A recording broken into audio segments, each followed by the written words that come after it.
Imagine that you've been so manipulated and brainwashed to think that somehow your president, the president of the United States, is somehow a dictator, right? Despite the fact of all of the incredible things that president has done for the American people and for the country, you have somehow been manipulated to think that he's some kind of dictator. But then he has a military action to capture, and by capture I mean a surgical precision capture within 180 minutes of an actual real dictator in a foreign country in your same hemisphere. A surgical precision capture, by the way, that resulted in no civilian casualties and no casualties of any U.S. service personnel. A surgical precision, unbelievable capture of not only the actual dictator, but also of his wife. And then they're brought back to the United States. But then you turn around and support and call for the release of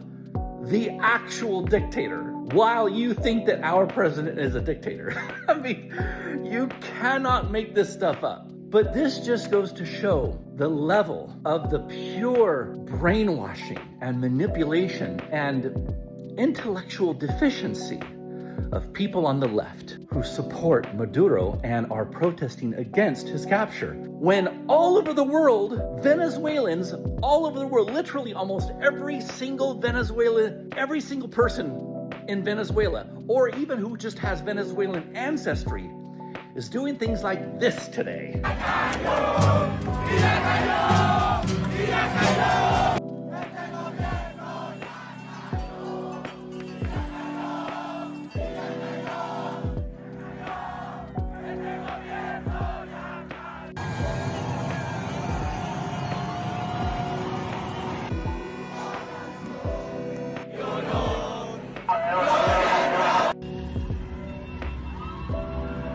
Felicidad, tantos años esperar esto, Señor.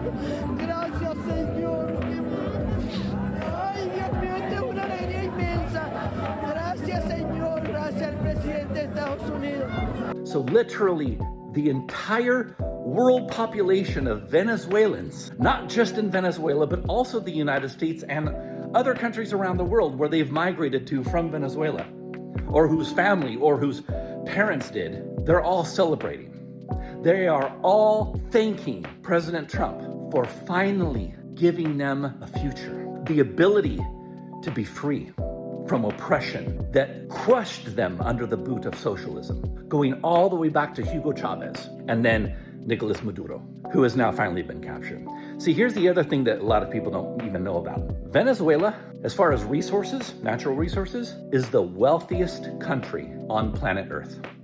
Did you know that Venezuela has more oil than the entire Middle East combined? Did you know that Venezuela has massive amounts of untapped gold, silver, rubies, emeralds, sapphire, rare earth minerals, all of which have been going for the past 20 plus years to places like China, Russia, Iran, where the people get nothing.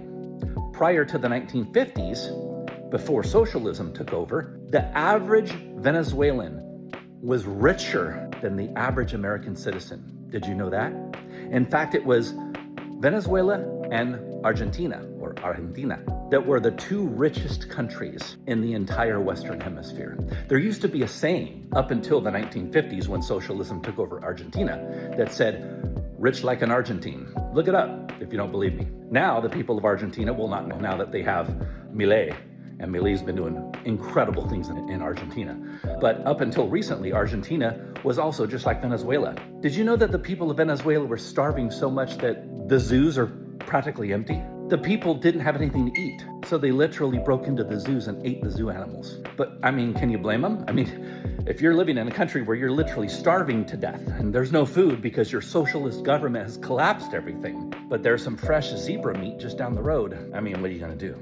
Can you blame them? And now the people of Venezuela are so ecstatic and it's beautiful. And I just pray for the people of Venezuela that now that they have the ability, now that they are in control of their country, that they make the right decisions, that they make sure that they replace, that they fill that vacuum that's now there because Maduro is gone, that the people of Venezuela make the right choices and the right decisions for themselves and for their progeny, so that they can make sure that they don't allow that type of infestation, that virus of socialism, to re-enter. That's not going to be a good thing if that happens. But at least now, the choice is theirs. So thank you, President Trump, for everything. Thank you on behalf of the people of Venezuela, and to all of our brothers and sisters in Venezuela. We in the United States, we stand with you, and we are so glad for you. Welcome to liberty. Remember, if you're not left, you're right.